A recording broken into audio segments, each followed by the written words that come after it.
In this video, we'll go over all the WoW news from the past week and try to compress it into a bite-sized video.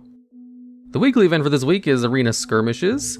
This week's affixes are Spiteful, Necrotic, and Tyrannical, and there's going to be a micro-holiday on Thursday for the Auction House Dance Party. And in other news, the World First race comes to a conclusion today, with Echo getting the World First kill of Sylvanas after only 346 attempts. Some notable fun facts about the race. The Kel'Thuzad fight was cheese using a trinket to skip a phase pretty much by everyone. One of the mid-fights was the second strongest fight rather than any one of the near-end bosses.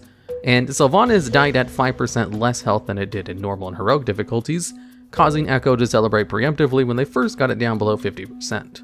They also attempted a strat during the second phase where they would have a tank solo tank one of the adds, while the other 19 members just DPS the boss in order to get in more damage, which was hotfixed about an hour into those attempts mid-raid, causing the ad to enrage if left alive too long and wipe the group.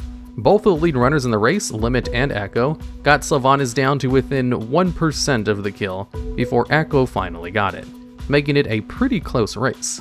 Some notable compositions of the final fight were only having Disc Priests and Holy Paladins as the 4 healers, bringing in 4 Boomkins, 3 Arms Warriors, and then a mix of everything else, including, funny enough, an Enhanced Shaman, which is not a DPS spec many would consider cutting edge.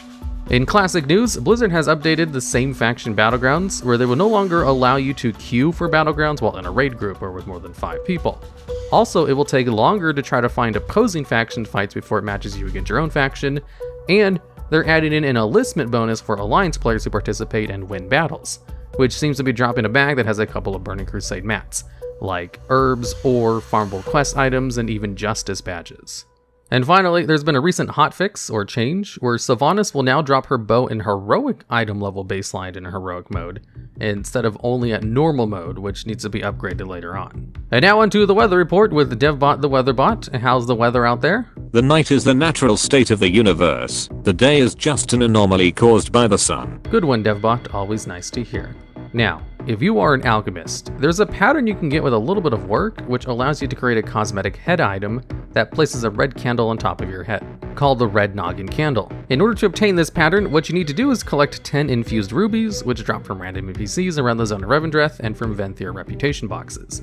Then you need some Atonement Crypt keys so that you can open up some of the crypts at this location on the map, where the Boar Dredger NPC has a chance to spawn every time you open up one of the crypts.